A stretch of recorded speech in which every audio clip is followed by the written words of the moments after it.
Bande de poules ennuyeuses! Je vais vous enterrer dans mon champ.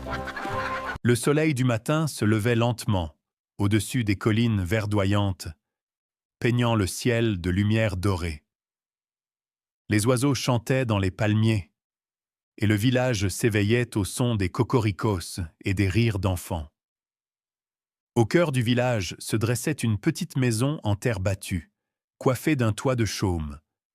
C'était le foyer d'Okoro, un paysan travailleur, et de sa fille unique, Aria. La naissance d'Aria fut marquée par la douleur et l'espoir. Sa mère mourut le jour même où elle la mit au monde. Les villageois murmuraient avec compassion. Comment un enfant peut-il arriver et la mère partir aussitôt? Mais Okoro refusa de se laisser abattre. Il serra le nouveau-né contre lui et lui murmura « Tu es ma lumière, Aria. Je te ferai grandir de ces deux mains. Tu seras forte. » Dès lors, père et fille devinrent inséparables. Aria grandit dans les champs.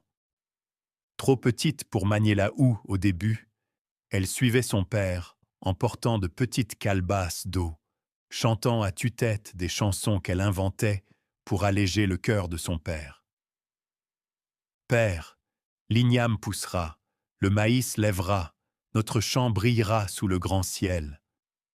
Okoro riait de ses chants enfantins et lui disait « Ta voix est plus douce qu'une flûte. » À 10 ans, Aria travaillait déjà comme une femme.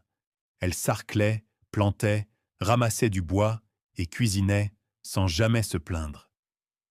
Sa beauté s'épanouissait tôt, peau sombre et lisse, yeux brillants comme l'eau au soleil, sourire apaisant.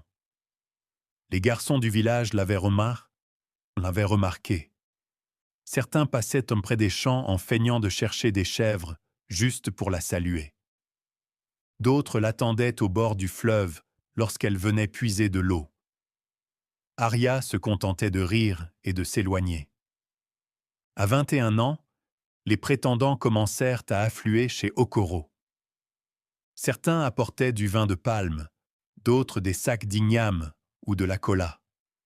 Les anciens chuchotaient « Aria est un trésor. Celui qui l'épousera connaîtra la bénédiction. » Mais Aria secouait doucement la tête. « Père, je ne suis pas prête. Mon cœur ne ressent pas ce qu'il doit ressentir. » Okoro, surpris mais aimant, ne la força jamais. Mais les commérages